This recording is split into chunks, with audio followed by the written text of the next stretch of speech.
So I'm going to go into radio. You got to do all kinds of shit I in try this to tell business. motherfuckers that Vegas has got hella opportunity. Listen, I'm so happy you're way here. more than L.A. L.A. is LA's so out. cliquish and fucked up. But Vegas, you can really do some things You do out some here. shit. All right, And let I me think get us this is a good started. time. Hey, it's Michaela Gordon, and welcome to So Funny It Hurts, where we interview your favorite comics and explore the fucked up trauma that makes them so funny. I've been waiting for this guest for months. She has been on tour, killing it with her Netflix special, the original bad girl of comedy. And now you can catch her at Jimmy Kimmel's Las Vegas Comedy Club.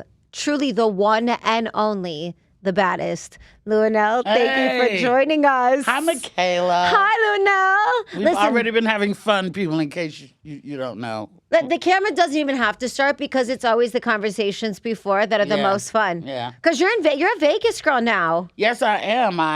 I've been actually at Jimmy Kimmel's Comedy Club since 2019.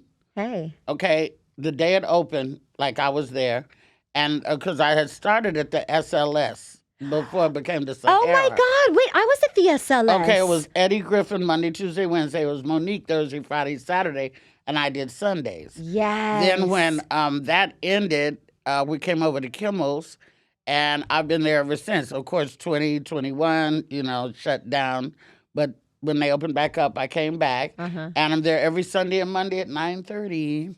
Listen, I can't wait. I want everyone to come and see you. But first of all, there's so much to talk about. But most recently, the Netflix special, Tom Business, was so fucking funny. I screamed at everything. The baby with the shoe off. The airplane, which I'm definitely going to need to do a part two because a bitch just pissed me off yesterday. But what? anyway. Can we get an exclusive? You want to wait and save it for your special? No, I won't save it. I'll tell you. Okay. So I'm sitting there. Okay, it was with Chappelle. Wait, I want you to move your mic up a little bit more just so they can close. Usually when I got anything this hard and this black this close to my mouth, I ain't doing a lot of talking. But anyway, I was in Yellow Springs, Ohio with Chappelle. Chappelle just opened, who also produced my Netflix special. He just opened a comedy club there, and also Donnell Rollins, whose Netflix special just dropped. Chappelle produced that. I went out for the screening. Okay, so then there was a tornado in Ohio, and all the power went out in the hotel, and my flight got delayed. It was the beginning of a shit show. So I'm sitting at the airport, and I'm just scrolling like everybody do, and I see something, I'm laughing, and this lady says to me, "Excuse me, do you have headphones?" Oh. I said, "Yeah, I got headphones." She said, "'Cause that would be great." So I counted to 10 because I wanted to smack the bitch, like, bitch, put your motherfucking headphones on, Like, if I had a baby crying, would you say something to the mother about her baby crying if she was trying to do the best she could to not have that happen? Or would you be proactive in your own comfort, put your headphones in, and maybe move your ass? So I get on the plane. This bitch I'm in first class. This bitch I'm right there. She's sitting next to me. I said, "Oh, lucky me." So I got him and I let the bitch in, and I was sitting there seething because first class was packed, so I knew nobody. There wasn't an empty seat. But I made friends with the guy across the aisle from me, and I told him, I said, "I'll give you $100 if you trade seats with me because I don't want to sit next to this bitch. She was mean to me in the airport." He says, "I'll change seats with you. You don't have to give me $100. So as soon as the light went on, saying that you don't have to wear your seatbelt no more, although you better wear your seatbelt. Doors are flying out the planes and everything. Then we traded seats. She's like, oh, yeah, oh, bitch, I don't want to sit next to you. So he went over there, I went over there, and me and him stayed friends. The end. Listen to me. I fucking hate. Fucking cunt. I couldn't stand it. Because just be proactive and put your own headphones on or move. That's easier than saying something to the wrong person. You might say, you don't know who you talking to. And then as I was sitting next to her, maybe 3 people got on the plane and was like, "Oh my God, Lunelle, hi." And then she realized. Well, then she says to me, and if you watch my special, you'll understand how important this is. She says, if the light is bothering you from the window, just let me know. I'll close it. I said, the light ain't going to bother me because bitch, I'm moving. So, anyway. Hi. We need a part two. We need a part two. Town Business was so funny. And I swear to God, nothing made me, I'm not a mother, but I'm an aunt. And the missing shoes. Why? Well, what are they doing, those little stupid babies? Because the kids throw them out the goddamn window. They're bad. They throw them out the fucking window. It's not even so much as that. Kids do that. You can put a child lock on now and they can't do it. It's the barefooted babies in the cold for me. That shit drives me nuts. You in the frozen food section of the grocery store, but your baby ain't got no socks on. Or it's 30 degrees outside and your baby don't have no... Listen to me. But that's not the parent's fault. I swear to God, my niece is a little bit Well, they do kick their socks off, Listen, too. my niece, we couldn't keep her... And I also, as an aunt, was proud in my own way. Yeah. Couldn't keep her dress down to save her life. Her clothes, not on. My sister-in-law would invite people over. Naked. Yeah, that's She's true, naked. too. They're they bad. They do like to be naked. They don't like clothes. They don't like clothes. They don't like to be told what to do. They don't like panties. They don't like... Oh, there's nothing like having your kid run out butt-ass naked in front of company. What are you going to do? I don't know. Listen, I feel like you would have been such an amazing mother to grow up with. I always talk about how I don't have a relationship with my mother. So I often think about who would be the most ideal. And we know you as being so funny, but you still come off so warm and cozy and just so nurturing. I can be that, and I am that. And I have 17 nieces and nephews. I have one daughter, she's 28. But her and I bump heads a lot because these kids growing up now, for some reason, I think it's when we stopped hitting them. When we stopped hitting the kids, everything went to shit. They don't have no respect in that mouth. They have slick-ass mouths. And that's what's driving me crazy, There's things that you and I, or maybe he, would never say to our parent, right? Or even a certain tone that we might not would use. But these kids will do it, and I just want to fuck them up. I swear to God. Even my own. I'm obsessed with my daughter, but, I often want to, hit her in the mouth with a brick or some shit like that. Anyway. But she's with you a lot. She was at your special. Does she go everywhere with you now? Are you best friends? Hell no. She did, but I'm putting a little bit of kibosh on that. Well, she gonna hate this interview. I don't give a damn. Because I think that how do you not spoil a kid when you never had one? How do you not spoil a kid when you only have one? Mm-hmm. How do you not do it? I didn't know how to do it, but apparently I've done it. You did it. I've spoiled her. You did it. Mm-hmm. But now it's hard to try to unspoil her at 28. No, she's in it now. Now she's 28. And that's your baby. Mm-hmm. But do you feel, I feel like you would be easy to spoil her because you're one of 8. You were the youngest of 8. Mm-hmm. That's crazy. That's a big family. Mm-hmm. I always talk about childhood because I always want to know if people realized they were funny. For me, being funny, I knew always got me out of trouble and ass beatings. Mm-hmm. So I was really funny because I really didn't want to get my ass beat. Yeah, was not. My brothers and sisters are pretty funny. So I'm not the only funny one. I'm just the only one who made a career of it. But my parents didn't think I was funny at all. And we didn't have it. It wasn't a warm and cozy situation there. Was it not? No. Yeah. Mm-mm.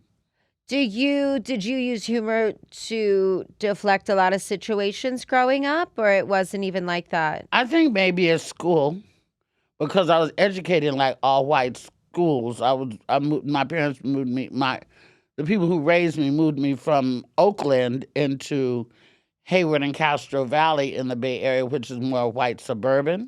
So I got a really good education. Didn't have a lot of fun though.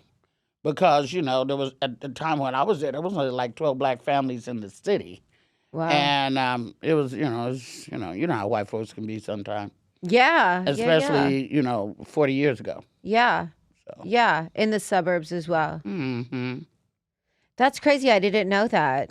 Yeah, and I live in the suburbs now. I live out in Centennial area. Oh, aha. Yeah, and now I'm learning how to deal with the fucking HOA. No, listen to me. I will Bitch. not. No, Lunelle, I will not do this with the HOA. Drag the HOA. Let me tell you, these motherfuckers. I'm going to do material about the fucking HOA. And you know what? I will be in the front row like that. Me and my fiance moved here. My fiance's name is Lisa. She's the best. She bought this house before I ever met her. Okay. But I like to take credit too. Okay. I have nothing to do with the purchase of the house. I would never be that responsible. But we're getting married. And so it's my house too. Right. These motherfuckers blow her up. I didn't even know. They blow her up. We lived in LA for a minute. So she wanted to rent the house out, as one would want to do, because we're not living there. Because I still got my house in L.A. too, but I'm not renting out. I just go back and forth. You just go back, but we were using the house. So they put the kibosh on that. They didn't want to let that happen. So we said, fine, okay. Was the house in L.A. in a... It's in Vegas. Okay. With this HOA. Right. But we will not name names. Right. But these motherfuckers, the wall wasn't painted nice enough. The tree was dying too hard. The fucking everything. Then they said, if you don't pay this, we'll take your house. I said, how can the fucking HOA take your house? Girl, my head would explode. First of all, if anybody out there works for the homeowners association, you done let bitches like us in, here's the problem. I'm grown, been grown for a long time, not used to asking people what the fuck I can do on my own property. All I want to do is build a gazebo so the fucking sun doesn't bake me to a crisp this summer, right? I need a gazebo with curtains and misters. I just want to put a gazebo in my backyard. Well, luckily, I don't have any trees that are bothering anybody. My neighbor does, but I've talked to them and we're cool. I'm probably going to buy him a new tree because their shit, the minute my pool guy comes, this shit blows right back in my pool. I'm like, what are we doing? So anyway, the HOA, I'm waiting for them to give me permission to build a gazebo in my own backyard. I don't have any problems with them nosing around the crib, I don't think, and measuring my grass because I don't have grass because it's desert. It's Vegas. And if I see anybody in my backyard, like, that's an issue. Like, there was some pool people in the backyard that I didn't know. I went out there with the gat. I'm like, who the fuck are you? What the fuck are you doing back here? And they got to calling people and I had to talk there to tell me the regular dude was on vacay. But I don't like the homeowners association, and I think it's a cartel. I think that it's power trip. But it's a cartel of like older white people. Like it's like that don't have jobs anymore. They don't want us there, girl. They're retired. They don't want us there, girl. We're there. We're fucking there. And we want gazebos and misters and shit. And we want misters and gazebos and shit. Okay, because listen, I also had goals when I grew up. I wanted to have a nice life. Yeah. I wanted to take a little swim if I wanted to. Yes. I grew up poor. Now I'm a grown-up. I can do whatever I want. This is my dream house. It has everything I ever wanted. I'm so blessed, And to have to ask somebody permission to do something in my... When I never even had a mortgage. I was a serial renter. I figured I'd rent till I died. Forever. Like, who cares? But... Because I like renting, because you can call and say, hey, your water heater's out, come fix it. Yeah. Hey, you got a leak, come fix it. Yes. When you're a single woman, you don't have no body, so landlord. But I bought this house, and I'm glad I did, and it's the piece I never knew I needed, and I love it, and I'm very happy. But these HOA motherfuckers, they better come on and tell me something. I called them today. And I'm like, what is the process and what is the holdup? I know. And I'm telling you, everyone listening will 100% agree with us because the HOA is so out of their mind. But you done paid $1 million. I got it for under $1 million. You done paid $1 million for something. You got to ask permission. If I want to paint the bitch pink, that ought not be nobody's goddamn business. But how are you? And also, not only are we grown, we got to go. You literally are killing it in your career. You are a boss. You're doing everything. And then these little motherfuckers are going to tell you, you can have a gazebo. I think the fuck not. That's all right. They're not going to tell me no. Oh, no, they're not going to tell me no. Never. I'm just waiting for them to say yes. But what I'm finna do, as they say, is I'm just going to buy this shit and start any motherfucking way. They're going to have. What you going to do? What you going to do? We'll just play this. Well, you know what we'll do? We'll call Wayne Newton. I'll call Wayne. And we'll ask him to help us out. Wayne is my friend. Listen, you call were so Wayne. cute. I saw you at Delilah's a couple nights ago with Wayne Newton. You've integrated so well into the Las Vegas scene. And into Truth. You are killing it here in Vegas. Yeah, I'm having a great time here. Vegas, I've always been a Rat Pack type girl. I've always loved Las Vegas, Ocean's 11, all that stuff. The original Sinatra, Joey Bishop, everybody. I've always been into that thing. And there's always been one girl who traveled with the Rat Pack. That was Angie Dickinson, was the chick who would hang with the guys, and I always wanted to be her. So, of course, Sammy's gone, everybody's gone. They burnt down the what was it, Moulin Rouge, I which know, was so the, sad. yeah. Well, and so when I got the opportunity to come to Vegas, used to be it was only like Rich Little and Rita Rudner and everybody thought that you come to Vegas to this is your last go round and then you pass away, but not no more, honey. Everybody is out here, and Celine was one of the last like dinosaur people. No shade, but you know what I'm saying. Real, elegant and all that. But when Bruno brought his ass out here. Oh, it's And when happening. Usher brought his ass out here, and New Edition is out here now. Even Wu-Tang is coming to Vegas, and I'm out here, and Eddie Griffin been here for years. Yeah. Vegas done a flip, and this is the place you want to be. And Mark Wahlberg is building a whole ass studio out here. Listen, it's the place to be. Honestly, I'm from Vegas, and I lived in LA for almost 20 years. And I was an LA bitch. I was never going to come back. I never thought I was gonna live in Vegas. Never. No way. No. Never leaving LA. That's what I thought. Ever. I was like, I'm not leaving LA. This is where it's at. This is where it's going on. No. Everything no. changed. Everything Vegas is changed. the place to be. It is. I'm But happier I love than I've it. ever been. Listen, I'm Italian, and so Casino's my favorite movie. Mine too. Isn't it good? The fashions that Sharon Stone. I learned how to tip from Sharon Stone. I learned how to fold it, tip and slide it.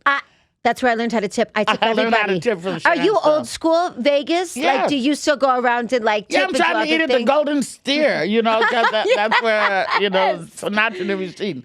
Tableside Caesar. I want to eat at the Golden Steer. Yeah.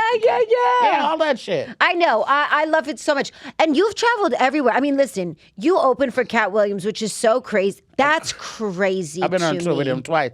He's the only person I've ever been on tour with. Nobody else has ever taken me on tour but Cat. And I've done several dates with Chappelle. But none of these other guys, they never took me on tour, and that's fine. It's fine now. It hurt me before, though. Did it hurt your feelings? Yeah.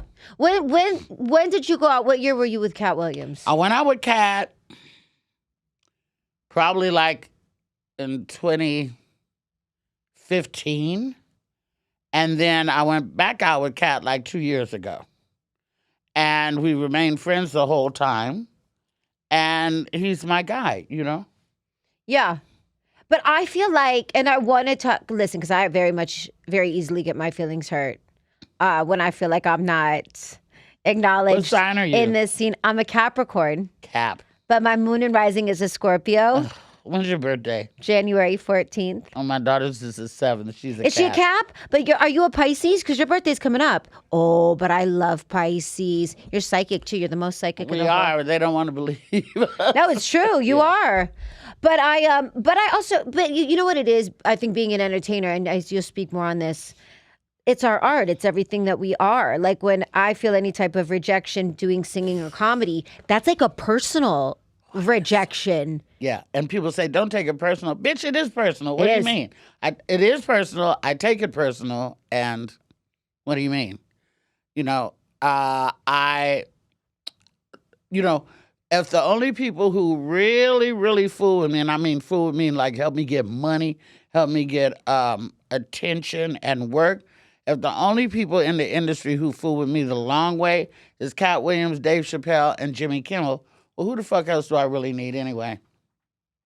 Just saying. But also, period. Like, I feel like you really have the top tier comedians. I mean, even look at Cat Williams. That was so crazy. The interview that he did With Shannon? which was so amazing because not one comedian denied it. Girl. Maybe they didn't like it. We know. But Cat Williams is a truth teller. Dave Chappelle is a truth teller.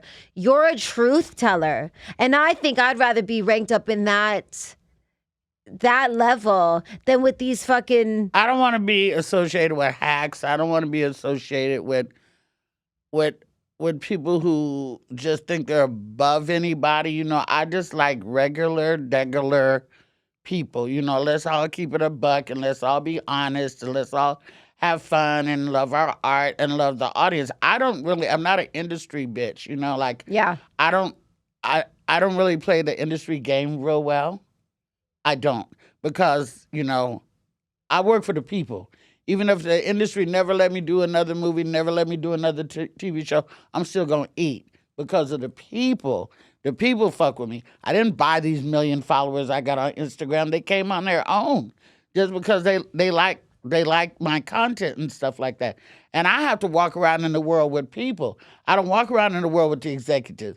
When I walk through a casino, it's the people that are speaking to me. When I walk up and down the street, it's the people. So I work for the people. I really just don't work for the industry. I could take it or leave it. I love that, though, because I think that people feel that. And I feel like that is the longevity in your career. You never lose that. Has there been a time with a fan or a person that sticks out in your mind the most that sort of, in a positive way, changed, was like a story that you'll always remember? Because I'm sure people come up to you all the time. Over the years, but one that I can think of at Kimmel's. Okay, so there was this lady. She reached out to me because she said her mom was a big fan of mine, and she was going to surprise her mom and bring her to Vegas to see me. And so she did.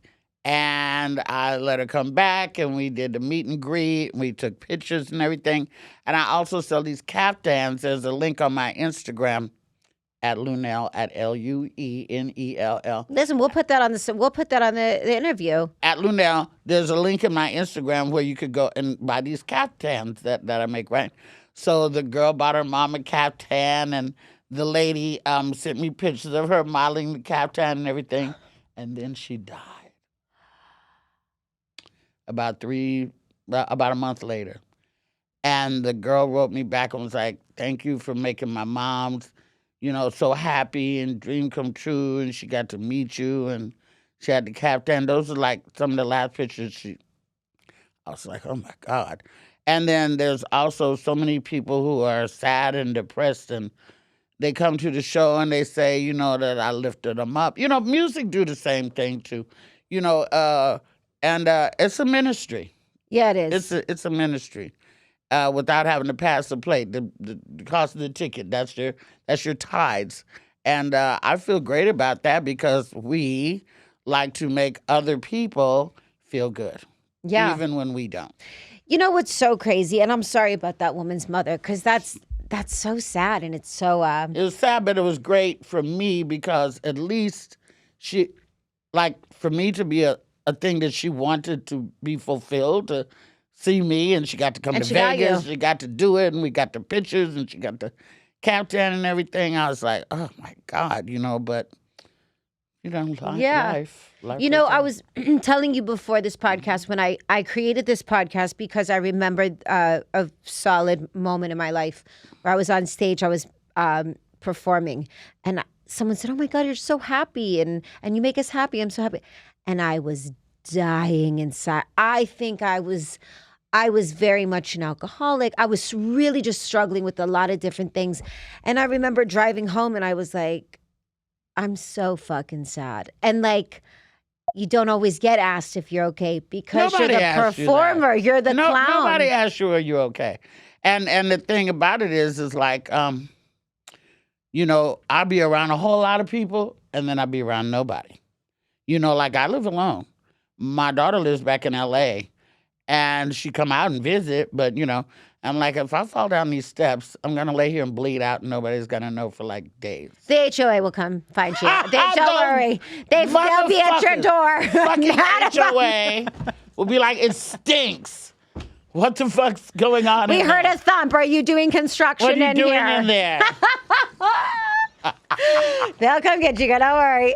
Yeah. Was there a moment, I like to ask people, that probably would have appeared that you were on top of the world and you were in fact in your lowest moment?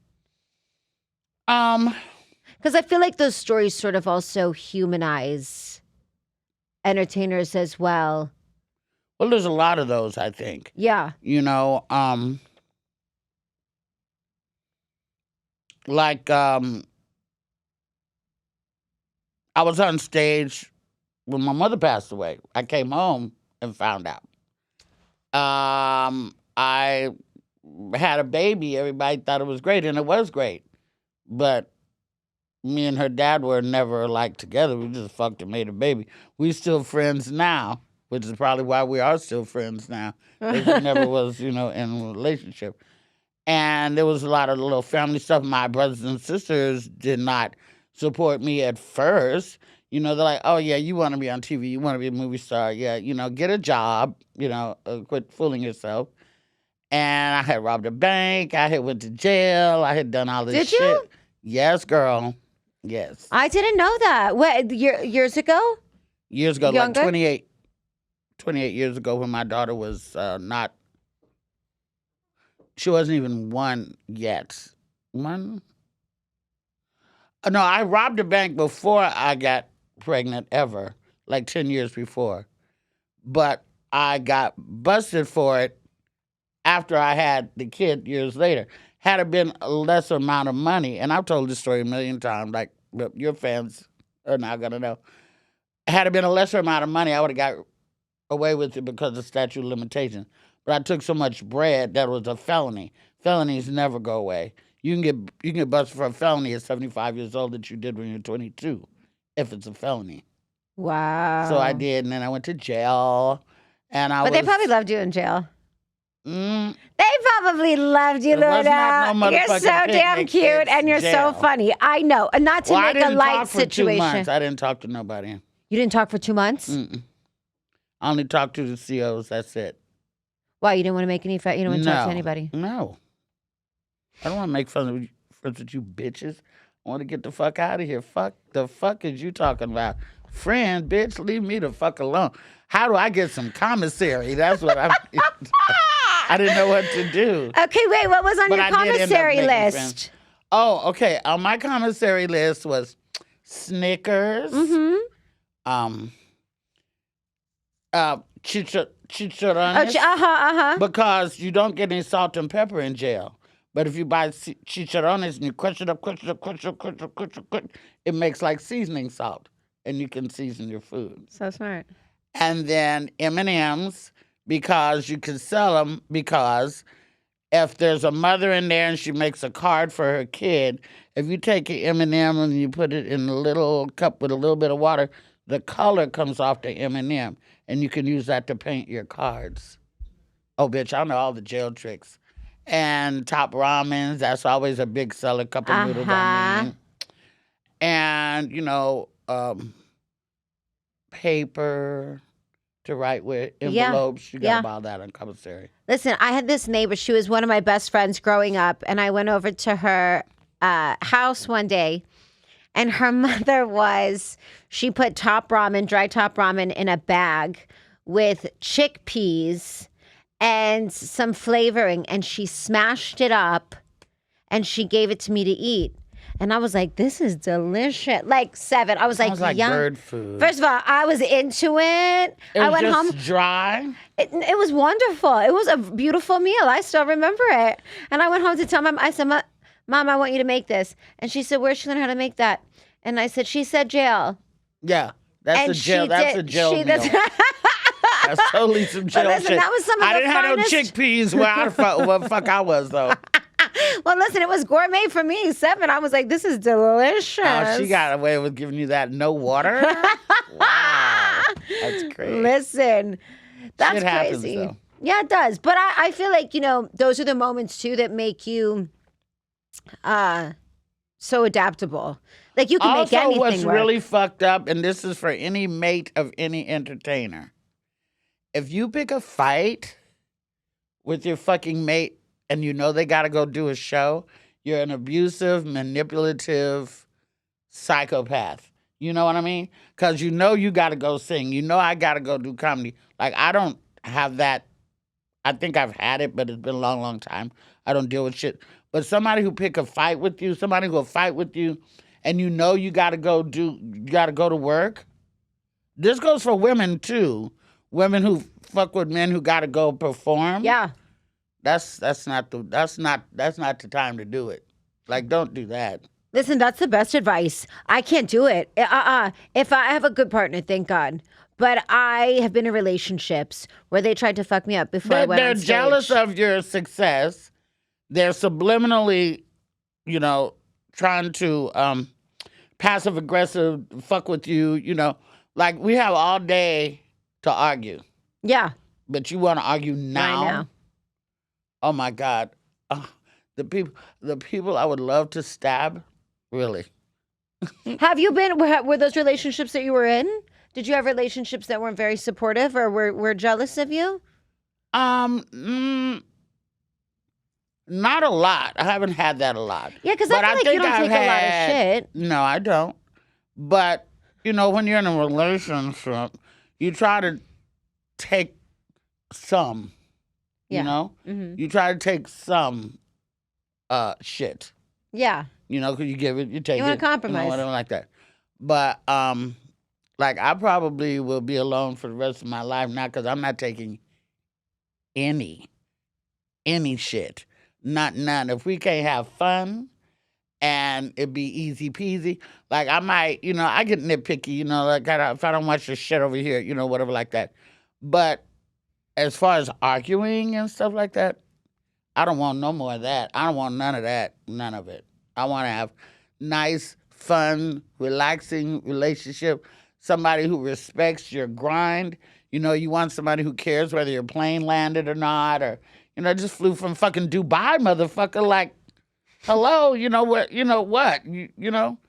And so I don't, I'm not for any bullshit. If it can't be fun and exciting and loving and supportive, then honey, I'll be in my pool at my house alone. I don't give a fuck. With or without the gazebo and misters. I'm gonna have my motherfucking gazebo. Trust. That bitch gonna be built. You come over, you'll see. I will. I'd love to come over. I would love to come over and sit in the misty water. Michaela, this is the fucking gazebo, bitch. And I'm like, we did it! We did it! Misters and the whole shit. This is Vegas. Look, you can talk any career achievement. If you can fight the HOA, truly top of a resume move. Period. Honestly. You're doing so much though. You're on tour right now, touring, yes, which is incredible, while simultaneously still headlining Jimmy Kimmel's Vegas. Yeah, wherever I am on Saturday night, I gotta get on the first thing smoking and get back to Vegas on Sunday. But the thing that I love is that my show's not till 9:30 at night. Yeah. Because even if I get in at 3, I still got 6 hours before I gotta go to work. If I had to go to work at 6 or 7, oh my God, I don't know. And I used to have to do my Monday. First, I started at Kimmel's, it was just Sundays. Then I wanted to do Sunday, Monday. Then it was Sundays at 9:30 and Mondays at 7:30. And then me and Josh Wolf switched. Love. Josh. And so Josh wanted the 7:30, and I wanted, so now it's both shows Sunday, Monday, 9:30. Which I like. Those are Vegas hours. If you can't, stay up past 9:30 in Vegas, go the fuck home. Shit. But are the audiences different? Because like in LA, it's not such a tourist town. In Vegas, it's a tourist town. So you're dealing with not just a local Vegas audience. You have to be able to, first of all, this is a business. This is not because you're cute, not because you're funny. If your face and your name can't put no asses in them seats, you're not going to have a job, period. Number one. Number two, these are not your friends coming to see you every week. These are tourists. They come from South Dakota. They come from Jamaica. They come from Atlanta. They come from New York. And you have to be able to appease to everybody. Mm-hmm. You have to be able to make everybody laugh or everybody feel good or everybody be comfortable. Everybody has to be able to relate to what you're saying. You can't just be regional. You can't just talk about stuff in Vegas because the people that are tourists, they don't live there. They don't know. Yeah. So you have to be able to appease to everybody. I am happy that I'm able to do that. Yeah, and you should be so proud of yourself because it really, like, Vegas is a different beast for entertainers. Yeah, it is. It's so fun, but you're also It's like the top of dealing- the top, though. Yeah, it is. It's really the top of the top. And every night is different. Every night is There is different. never a consistent. No, you can't call it. And then, you know, you got my baby, Bruno Mars, this open pinky ring, which I can't wait to go. I was invited. You know, Bruno and I have a video together. Did you know Yes, that? I did. Are you going to get on stage with him? Absolutely. If I go when he's there, I know I can. And they've also told me that I could come there and, you know, do a little comedy if I want to. I don't know if I would do that because I don't know. You know, I have to go and feel the crowd out, you know, and see are they partying in it because there's no phones in there, and I love that too. Yeah. Because this is a safe place for an entertainer to go and know that you're not going to be hounded for pictures all night long. Totally. Nice. You can enjoy yourself. Yeah, Chappelle has no phones at his show. Bruno has no phones at his show. Most of the time, they just did like Hong Kong, Japan, and like 420,000 million people. There's not that many bags to put phones in. That's why they had. But there's no phones in the Dave Chappelle's Comedy Club, and there's no phones in Pinky Ring either. And I like it. You know, you're working your ass off. Can you pay attention to what the fuck I'm doing? You know, and Bruno and those musicians, they work their asses off. Yeah. And like, let's look at this instead of this, and trying to live stream and tweet and TikTok and all this bullshit. You know. Yeah. Can we get back to using our mind? Our mind has become so soft because we're not even using our imagination. I went to go see Diana Ross like 45 years ago, and I can still remember her perfume when she influenced me to, like, I put out a whole, depending on the venue, if I'm at a venue where the audience is close, I put on so much perfume I smell like a whorehouse because I want the people to smell me. Yeah, I want to waft. Is there a perfume that you wear specifically? I wear mostly, well, I'm very, very allergic. I just had an allergic reaction in Yellow Springs. It's terrible. The EpiPen, the Benadryl, the whole shit. But so mostly I wear oils, like Egyptian, African oils and Egyptian musk and stuff. Or I wear Bond number 9, all the bonds.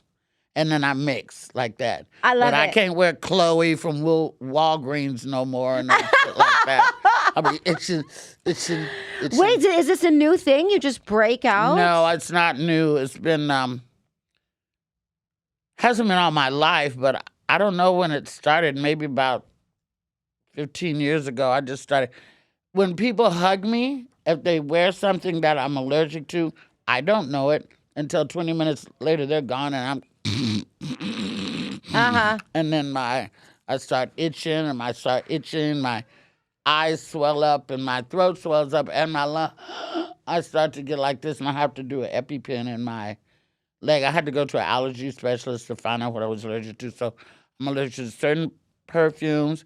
If people want to kiss me and put their face on my face, I might be allergic to their makeup. If they have cats, and I'm allergic Listen, to I'm fresh definitely cut. allergic to cats. No, I'll If die. a cat hair gets on me, it burns me like a curling iron.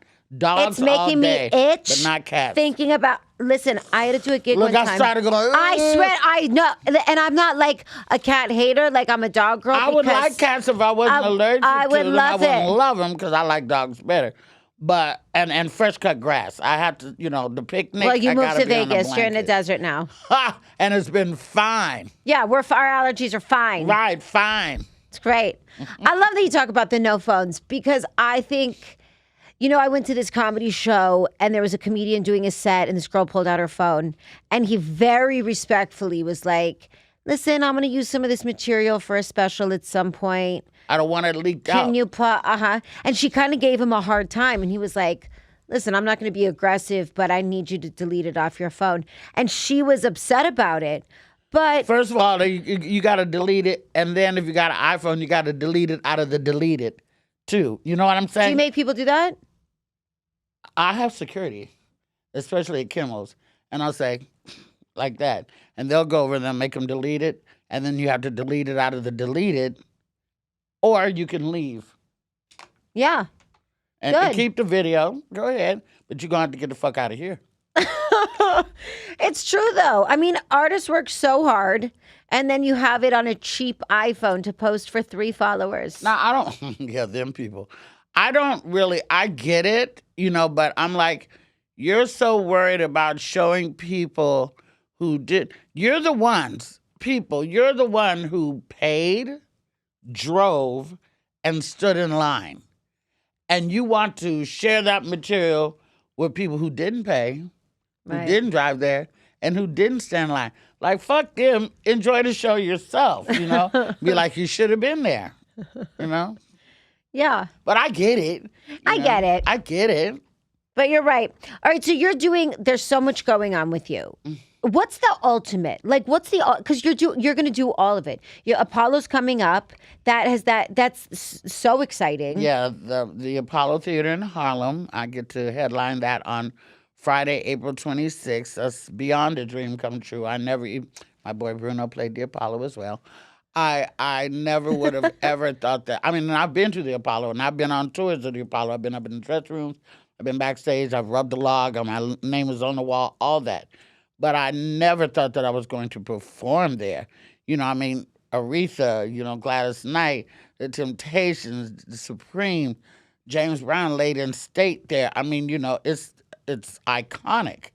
I'll probably cry. I might kiss the ground if I could get back up. Oh, yeah? Yeah, somebody help me back up.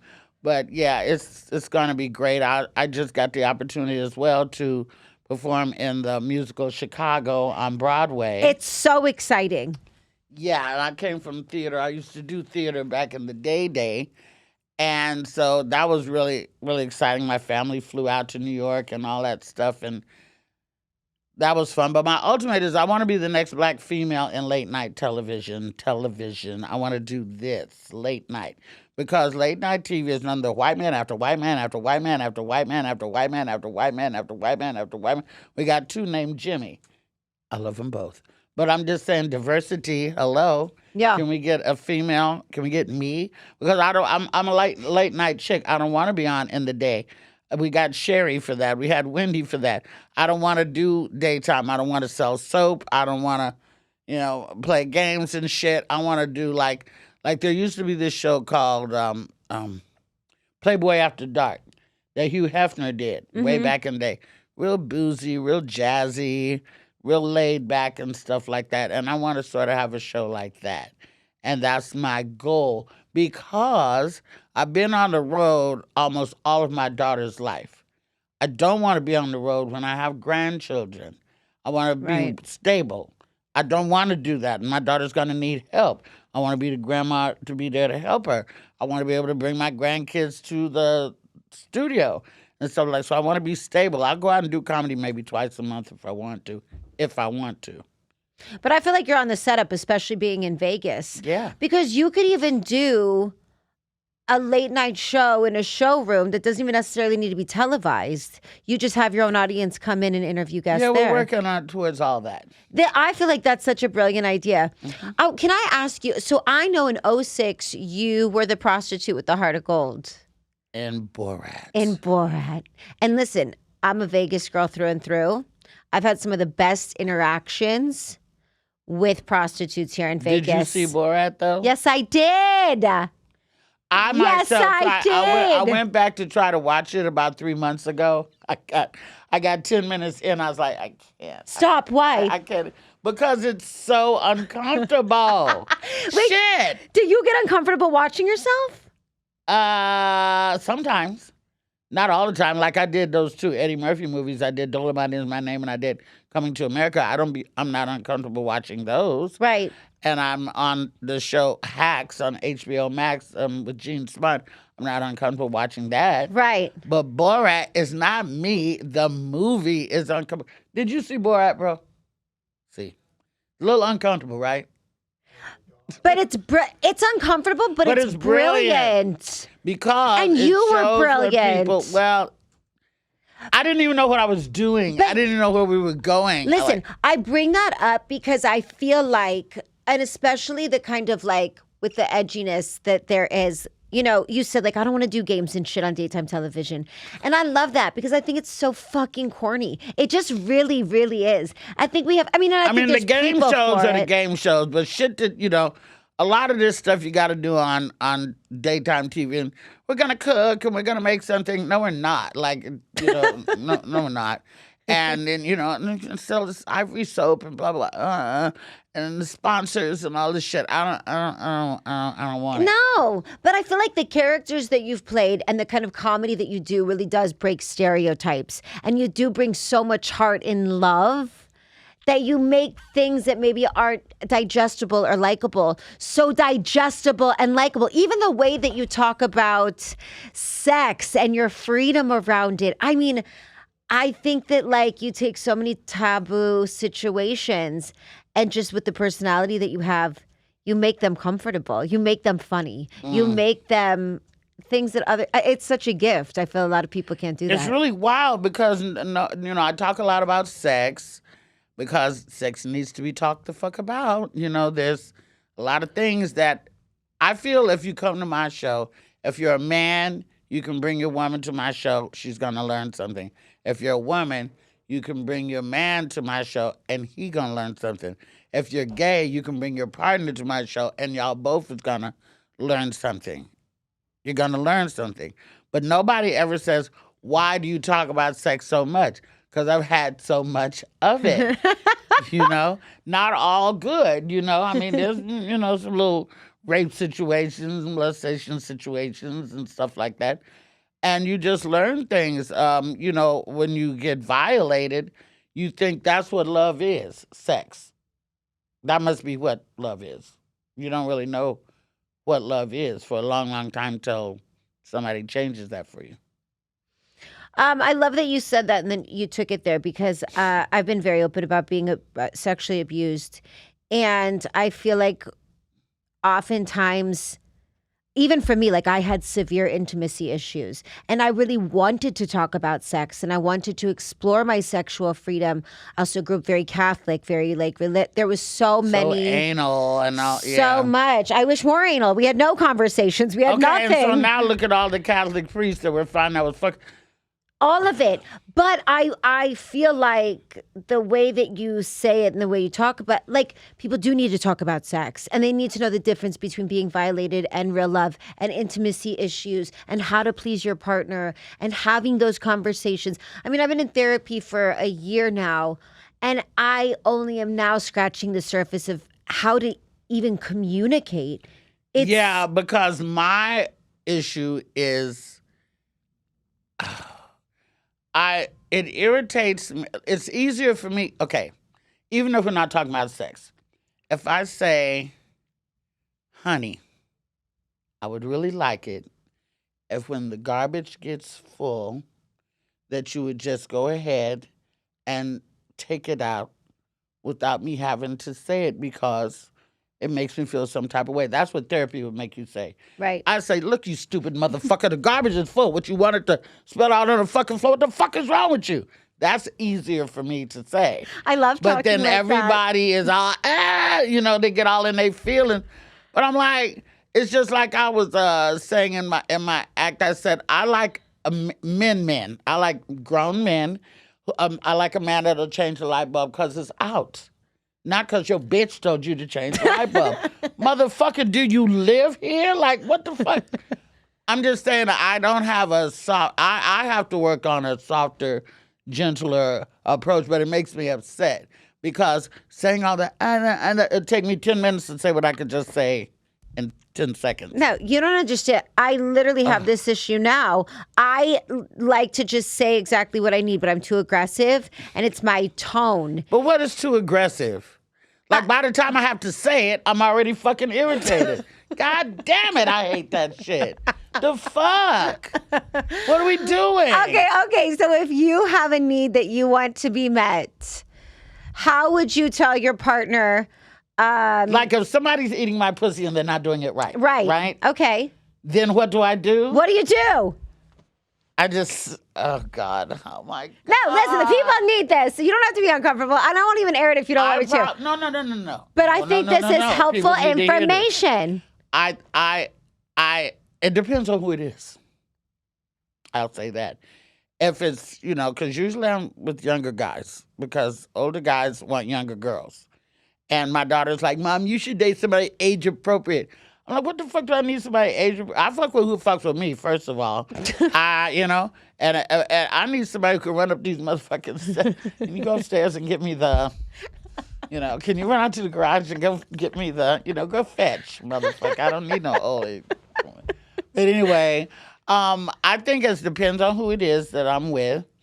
If there's somebody that you can just talk reckless to and y'all laugh about it, that's great. If it's somebody you can talk reckless to and they're gonna get all in their feelings, they don't want to do it no more, then they need to go. You can go.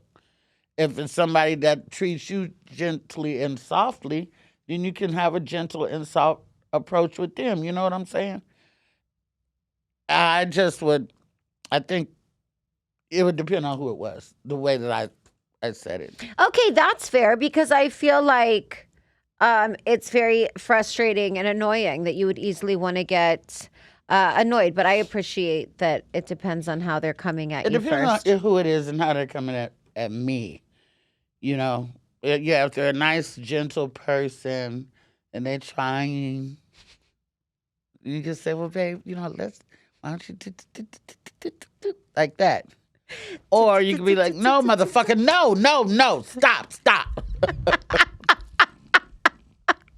Listen, that's an important conversation to have. I feel like a lot of us are walking around not fully pleased because we won't say anything. Okay, so you're going to live like that forever? No. You're going to live like that forever? You got to say what you want because, I'm sure the man, if a man has a broad that he really likes, but she gives trash head, is he going to help her and teach her? And is she going to learn? Or is he just going to get another bitch to suck his dick? How about that? Honestly, I feel like you should do... There's a man in the room. We could ask him. Okay, Trey. This is our engineer. Okay, you heard the conversation. If you were the girl that you really, really like, but she gives trash head, are you going to try to help her do better? Or are you going to be like, oh, this is fruitless. I'm going to go fuck that ratchet bitch around the corner. She sucks my dick like a champ. I mean, you have to try, but at a certain point, it's like, bye-bye.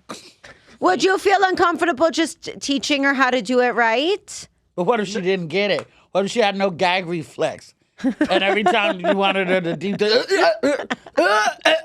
what I'm saying. Like, it might just be too hard to teach. Yeah. So then he goes against the ratchet bitch around the corner and sucks his dick like a champ.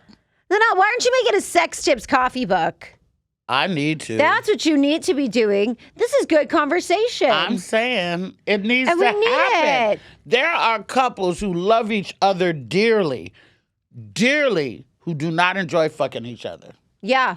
I saw this story and it said some of the people with the most sexual energy also have the most healing energy. It goes very hand in hand. It's almost like a spiritual thing as well. But if you are not releasing the sexual energy properly, it's getting pent up into ways that are not as productive or healthy. Yeah. Yeah.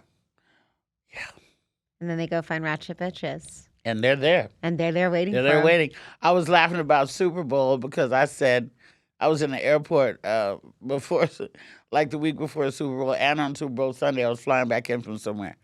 And I said, well, ain't nobody having sex in Atlanta because all the hoes are in Las Vegas. Oh, my God. But they are. They were and they are. They are. We used to do this. This is a whole capital. I mean, come on. But I like them. I like prostitutes. I love prostitutes. They serve a fucking purpose. And I think they're beautiful. I thought some of them looked so nice. Some are. Some are not some that aren't, nice. but that's like any career. I thought they looked so. One was stunning. I didn't know. The hoes that were here for Super Bowl were top notch. They bitches. really were. These bitches were top notch. It was not a Fashion Nova situation. They were showing up. These bitches was ready to go. Yeah. Yeah. They were looking good. I saw them flying in. Honey. I know. I was like, Do you ever have those girls come to your show? You ever meet them? Do they ever talk to you? They probably love you. I love hoes. I love hoes. I love hoes. I love hoes. The hoes know I love them. Do you go to the strip clubs here in Vegas? Absolutely. I haven't been lately, but yeah, because I don't like male strippers. Oh, most you of them- don't? No. Most of them are gay. True. Quit playing with me. The fantasy is that, oh, I wish I had a guy like that, or I wish I could fuck a guy like that. That's the fantasy. But we know that 99% of the male strippers are fucking gay. That's fine. But, don't play with me and my girls. No. You know what I'm saying? Then they're oily. Bitch, don't get your little baby all over me, goddammit. You know what I'm saying? I don't like all that. But I will bread these girls out because they got kids. They trying to make money. They trying to go to school. So if I go get 5 bands, I'll go to Magic City, drop it on the girls' place. They do tricks. Man, I ain't doing no tricks. The girls that be 3 on a pole and they're surfboarding on each other and spinning. I'm like, what? That shit should be in the Olympics. Listen to me. I saw one video. This girl was so fly, and she was on the top of the pole working her ass off, literally. That motherfucking pole broke. She fell from the ceiling to the ground, flat on her back.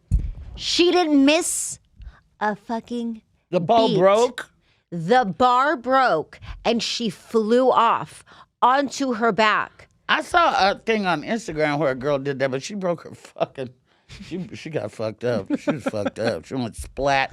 But yeah, I mean it's very dangerous. It is. And People don't want to walk on a treadmill, let alone get on top of those, get on those bars, on those poles. you don't know what wrist strength you got. I had to play a stripper in a movie called That's My Boy with Adam Sandler. Yes. Sierra played my daughter and da da da da da.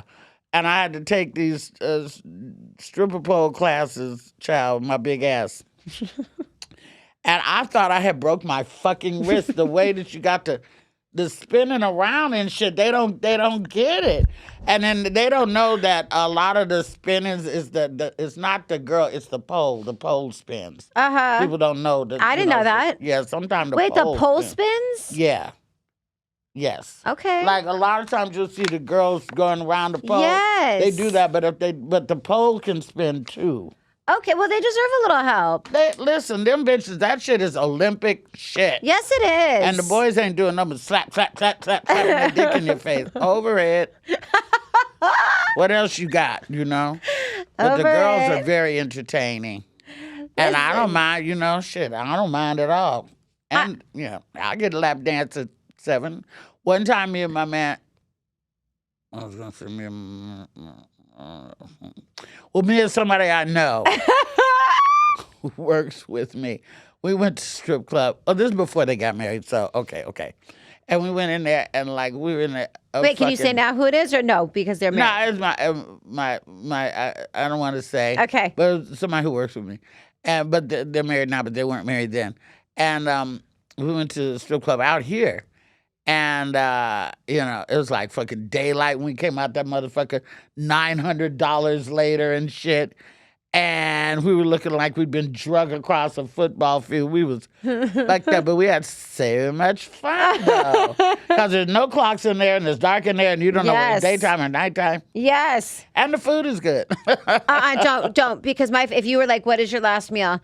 Those chicken tenders at the strip club? Breakfast steak and eggs at the strip club is bomb. Wait, there's steak and eggs? I guess because you're there all morning, all night. Yeah. So you got to eat.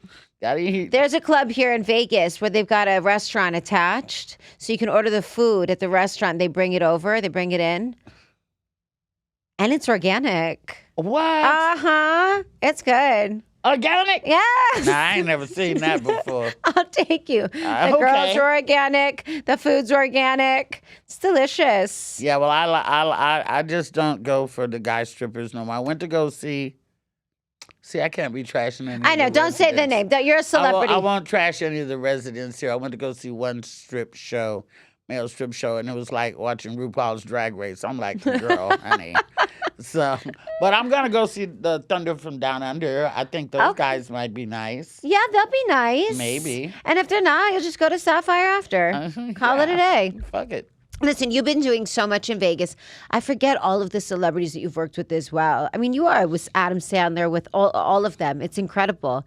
Is there a celebrity that you haven't had the chance to work with yet that you would love that would be ideal for you? Bruno. But you and Bruno are homies, right? Yeah, You're sorta. friends. Okay, not Bruno. I'm in love No, with it Bruno. could be. He's at the Pinky Ring. Uh-huh. You could go to the Bellagio. He gave we me could big break. shout out last time I went to the concert. And he always does. And then we made the video together. You can pull it up on YouTube, Luenell and Bruno Mars. Yes. But, okay, actor-wise, is there an actor? It could be anybody that, because you've been in the game for so long, and I feel like you work with Well, I the want to work OGs. with Eddie some more. Yeah, okay. Murphy. Yeah. That'd be awesome. I would love, I'm intimidated, but I would want to work with Stallone. I've been watching his show, him and the girls. Oh, they're so cute. Him and his daughters. They're so cute. Hilarious. They talk about how they can't never get no man because their dad is standing on the stairs, backlit, looking like Rambo. Shit cracks me up. I feel their pain. And I met De Niro once, and I would love to work with him, but I don't think I'm of the caliber. I'm not an. What do you mean? Robert De Niro loves black women. Are you kidding me? I know that, but I'm talking about in acting. I'm not an actress. I'm a comedian who acts, but I'm not an actress. Like, I'm not Viola Davis. I'm not Octavia Spencer. I'm not that. No, I'm not going to do this with you because I feel like you would be a phenomenal dramatic actress. Yeah, I would, but I need a lot of training, and I don't memorize well. I be like, because I'm so used to saying what I want to say that if I had to say other people's words, sometimes I get tripped up. I can do it, but I can't have these like Grey's Anatomy ass monologues. You know what I'm saying? Like, I can't do that. Grey's Anatomy. I can't. It's too Not much. that is the example. Grey's Anatomy. Girl, Grey's Anatomy. This person has a hematoma. What the fuck? What? Okay, give me a little bit. The person has a hematoma? Have a hematoma. Dr. Lunelle, I don't feel well. My stomach may explode. Pull the plug. Pull the plug. You're not going to make it. Shit, I don't know. She's dead. God, I love you so much. I'm so excited about the Apollo. When you do Broadway. I did it. You did it already. It's done. But are you going back? Because I know they bring back. I might. Because Chicago's good like that. Chicago's the longest running musical on Broadway. I would like to do Wicked. I would like to do The Wiz. I did The Wiz before in college. I played Eveline, the Wicked Witch of the West. Of course. Of course. I ain't nobody's Dorothy. And The Color Purple is always good. I feel like you would be amazing in The Color Purple. Yeah, I would. I don't know that I would be Sophia clearly, but I would. There's also these three women in The Color Purple that sing and are kind of catty, and I like them. And I went to go see Phantom of the Opera by myself because I just wanted to hear the organ go dun dun dun dun dun dun and have the chandelier come down. So I wanted to see that. So I did go see that. You did. You liked it. Yeah, I went by myself. It was great. And what's the other one? Is it Gypsy? I don't know. Anyway, all that Fosse shit. I like. That's so. I would not peg you to be like a Fosse lover, and I love that you are. Oh yes. You're full of layers and full of colors. I'm like an onion, girl. Peel me back, honey. I love it. So behind all the layers, are you like just you? When you said intimidated by Stallone, it made me feel like that's so crazy because to me you can't be intimidated by De Niro. By De Niro. But He's would a boss. I mean, a boss. But do you do you have insecurities? Do you have those? Like, I don't think I can act well. I don't think I really psych myself out. It's a whole thing. I really have to love. Okay, I love doing Hacks. Hacks is a Gene Smart television show. It's about a female comic in Las Vegas. Yeah. It's on HBO Max. Great.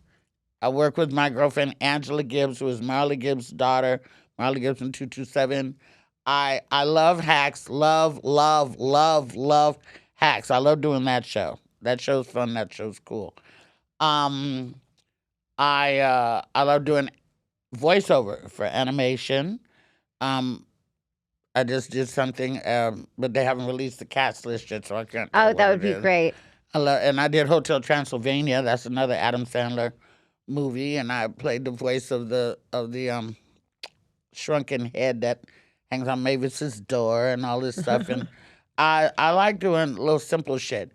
And I would do a dramatic role one day, but I really need coaching. I just want to manifest it. I know an amazing coach. If you really want to, I know an amazing coach, and I will set you guys up because I feel like you have so much heart and so much life that you're doing yourself an injustice not doing that dramatic role. If you're I tripping. do one and I do it right, I'll probably win an Academy Award. I feel that way because that's the thing with comedians too. I feel like people are always like, "Oh, they're funny, they're funny." I think comedians are the smartest motherfuckers I've ever met in my Comedians are life. some of the best dramatic actors ever, i.e. Robin Jim Williams, Carrey, Robin Jim Williams, Carrey, all of them. even Eddie. Eddie did a movie called Mr. Church that was so cold-blooded that people slept on. It was really deep. Mr. Church. Ooh, it was so but funny. also you have such. I know that you are used to saying whatever you want, but you have such an ability to tap into real emotion because you're such a real human being, and that's really what it is. I look forward to seeing this. I really hope that you do something dramatic. Ask your girl if you could be my date when I go to the Academy Awards. If Can what? you see it? Ask your girl if you could be my date. Yes. Oh my God, she'll be like, bye. You will. I feel like you will. I'm going to manifest it for you. And now we live in We'll Vegas. have a screening at Kimball's. We'll do the Vegas one. Good. And we'll rehearse your lines in your gazebo. Yeah. We'll practice. You know, I want to tell you something. Aside from you being so fabulous, I have really been such a fan for such a long, long time. That's from bananas. years ago. I never know who knows I me. loved you. I feel like you really taught me how to live so loudly. Stop it. And you really did. I swear to God. I swear. And I remember telling somebody, when I made this podcast, I said, I just want Lunelle. Like, that's like, I had to make a list of like people that were very important. Yeah. And this woman said to me, I don't think she meant it in a rude way. She said, oh, you'll never get her. You won't get her, but you can keep trying. And that's wild. I was so devastated, but I was like, okay, maybe I won't. And not only, I'm so grateful that you're here. I'm right here. You're right here. Your set is amazing. Thank you. You're a great host. Thank you. This is super fun. Thank you. I'll come back again. I and love whoever you. that bitch was, I hope you watched the show. You see, I'm right here with Michaela, my new friend. Thank you. And I will be back again whenever she motherfucking needs me. And take that. Listen, no, because I will start to cry because I cry about everything. I love a crier. But I do, because I feel like it is such a, look, the business is really hard. It is not weak to cry. It will cleanse you to cry. Crying is great. It is good. Have you ever had sex that made you cry before? Yeah, I did. And then I felt like a bitch. I did. I was a little shy. And I was like, this is so beautiful. Have you ever cried during sex? Listen, this whole vulnerable, you ask anybody. I was like, I learned how to have sex watching, porno. And I'm an entertainer, so I'm like whipping my weave around. Like, I'm not like, you know what I'm saying? And then it touched my heart, and I was like, this is so beautiful. And then I was like, I love it. It's beautiful. Yeah, I get it. I get it. I cried, Have you cried? all kind of shit. Yeah, I cried at sex before. It was a long time ago. Yeah, you would never know. No, I mean, Yes, I would you if would. somebody loved me. I want to set you up. Set me up. What's the type? I mean, Wayne Newton. Well, okay, I got 3 types. Okay. Tell me your types, and I'm going to set you up with a man here in Vegas. Okay. One that doesn't bother you too much. I'm going to go oldest to youngest, okay? Fine. Oldest, like old white man or Italian or Latino Okay. with money who don't fuck a lot. Okay? Impotent is fine. Prostate, fine. Somebody who wants me to be their escort and this arm candy, and we have a lot of fun, they got a lot of money, and I make them feel young and vibrant, fine. Great. Okay? Fine. Middle age that's not, I don't like bodybuilder type bodies. I like Samoan, little husky kind of, because I'm not built, so I don't want to feel intimidated by some Arnold Schwarzenegger looking motherfucker, and then here I go boom, boom, boom, you know. So just a little, you know, like a nice husky regular guy, truck driver type regular guy, hardworking regular guy, regular with money again. Obviously. Because I can't do the broke shit no more. Now I'm too old. I've done it. I done the stand by your man. I done the he's struggling. I done all that shit. At this stage of my life, somebody's got to match me in the bank account so that we can do fun things together. You know, I'm not supporting you and all this kind of stuff. Young, you don't have to have that much money. That's it. But you have to fuck real good. And you have to be good looking. You have to be nice. And don't be cocky because you done pulled a old cougar ass bitch. Don't be that. Really like me. That's all. Yes. I think that's... And you can throw a couple bitches in there if you want to. I think we can find you somebody for sure. We got a lot to work with there. I only want to date guys in Vegas. Yeah, that's it. Okay, well, listen, I tried L.A. L.A. was a wash. No, listen, nobody dates in L.A. That's not even a thing. Vegas, we're going to find you someone good. There's great guys in Vegas, and I just know it. And we want you, I'm going to make this a reel. Okay. And then I want them to hit us up and let us know. Okay, if you want to date Lunelle. If you want to date Lunelle, you're going to go through me and Wylissa. Because listen, I got to say one more thing too about Wylissa. You are not only incredible, kind, loving. To go back to that, I was so grateful when I knew you were going to come on this show. I came by myself, no entourage. No entourage, didn't ask for anything. You came early, you were early. Mm-hmm. But also you have a phenomenal team. Wylissa is one of the loveliest, kindest people I've had the opportunity to work with. You know why? Because she's old school. She's old school. She does the follow-up. We are relationship people. Yeah. We build relationships. It's not just some cocky ass publicist, not like Wendy's publicist. Did you see the thing? No, what it Wendy? How do you do you have an opinion on the Wendy situation? Can you tell me? Or you want to think about it? I want to know what the point was in showing us her in that condition. What was the point? Was the point for the family to be able to show what's going on so that they can help to get the guardianship overturned from this bank person to the family? Because that's what I feel needs to happen, even though your family can fuck you over too. Mm-hmm. But I don't feel like that's the situation there. What was the... See, Wendy probably have a 3-picture deal with Lifetime, right? So she probably had to deliver some content contractually because she was executive producer on that thing. So it's not without her knowledge, and she loves to be on camera. She said that. But she is my friend. If you've seen my Instagram, you know Wendy had put me on TV probably 5 or 6 times. The first time I played Vegas was with Wendy at the Venetian when she had a thing called Lipstick. That's right. And I played there. That was the first time I played Vegas, not with Jimmy, not at the SLS. It was Wendy. Wendy has taken me on boat rides around the Hudson River, around the Statue of Liberty. We've kicked it here in Vegas at pool parties. She's my friend. She called me. She talked to me. But I don't see the point. Like I would not want nobody to film me in the condition that she's in right now. And I just don't know what the point was in doing that. I know she might have had to deliver some content, and that might have been her call. But you know, and it did get a lot of empathy and stuff, and we're praying for her. But I don't. And what it did show was her team was trash. Trash. Her team is trash. For anybody, my first of all, my family, like people may say, "Oh, Lunelle, you're so grounded." Because my family don't play that shit. You know, you can try to act bougie or any kind. My family be done pull my ass down so quick, it's nothing. And my Walisa or my manager. They're my friends. So they would not want no harm to come to me. They would not want me seen in a bad light. Hell, the first night that I think I got back at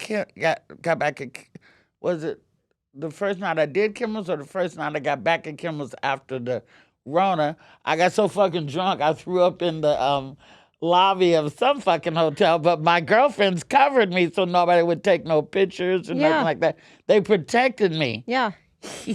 But, they got me little buckets and stuff like that. Okay, bitches, shit happens. But they didn't be like, oh, girl, look at you. They didn't take no pictures. They blocked me so nobody could take no pictures. You know what I'm saying? Yeah. That's the type of people that you need. But these people were enabling her and letting her fester in her own bad behavior. That's right. And that's not protecting her, and that wasn't cool. So, And I don't think that the story of her having dementia has helped in any way at all. If anything, it made it even worse for her team, knowing she's suffering from dementia and you put her on camera like that. I wish they hadn't have done it. Yeah. I wish that, and then of course you're glued, like watching a train wreck. You don't want to see it. Like when you go on Instagram that says this content is da da da, you'd be like, well, what is it? 'Cause Right. you want to see it, but it was just really bad, and I'm really just praying for her health. Yeah. I'm not praying she get back on TV. I'm not praying for none of that shit. I'm praying that she can live a healthy life, get back with her dad, get back with her family and her son. Because breaking up with somebody is bad enough. Breaking up with somebody publicly is terrible. Breaking up with somebody who had a baby and they spend your money and all this type of stuff and the bitches down the street, the humiliation, and then you still got to, what you said, go and be on TV. Your heart is breaking, but you still got to go do this show. Yeah. The executives don't Still give a got to be fuck. on. Oh. Still got to be on. What kind of a mind fuck is that? No wonder. There's no way. I'm telling you, you have to, if nothing else, because people always want to put down entertainers, comedians, hosts, whatever. You will never know what it feels like with full-blown heartbreak, devastation. That and you have to turn off at 8 o'clock. Turn it off, bitch, and get out there and shine. We deserve a lot of respect. You deserve all the respect. I love you. Thank you for being so kind, lovely, amazing. I do think that you're a phenomenal dramatic actress. I'm not even kidding. I'm so excited for your late night show, which will also happen. I'm so excited for you to take down the HOA, those motherfuckers. Oh my God. I can't wait for your sex book, coffee book. I cannot wait to find you a hot date here in Vegas. We're busy. We're booked. We're busy. Yes, I'm not going to be blowing you up on the phone, motherfucker. I'm clearly on tour. I would like it if you would blow me up, though. Yes. So I'd be like, babe, I can't talk right now. Okay, just for the to come out. I'll be your date. Hello, Luenell. Okay, you get your phone too. Okay. Hello. Hey, babe, what's going on? Hey, beautiful. Oh my God, you sound so sexy today. You must. Your voice. You must have spoken all night long at your show. Why, you like my voice a little raspy like that? Oh my God, I love your voice a little raspy like that. You dirty girl. You naughty bad bitch. Ooh. I just wanted to tell you we've got dinner and candles when you get home in your. Babe. And I got the HOA to say yes to your gazebo. Babe. You don't have to worry about shit. Honey, listen, I'll be on the first thing smoking. I'm going to change my flight. My flight wasn't until 3. I'm going to be on the 7 a.m. Pick me up. You get that Pisces ass home so I can love on you, Thanks, girl. baby, I love you. Love you more. That's the way it needs to go like that. Okay, we just manifested it. It needs to go like that. I love you so much. You can catch Lunelle at Jimmy Kimmel's Every Sunday and Monday at 9:30. Follow me on Instagram at Lunelle, at LUENELL. Go to my website, heylunelle.com for tickets to see me around the country, buy my merchandise or anything like that. Those caftans. Yes, the I'm gonna get a caftans caftan. for sure. They go good over a bathing suit. Good, I'll be getting one for this summer. And then, support So Funny It Hurts. I love you. Thank you, Lunelle. I love you. Thank you, Mama. Thank you, thank you, thank you, thank you. So Funny It Hurts is brought to you by Pacific West Injury Law. Got into an accident? Contact Pacific West Injury Law. Also, there's nothing better for your mental health than a great workout. And our episode is brought to you by Fit Club, the only place to be. It's so funny, it hurts.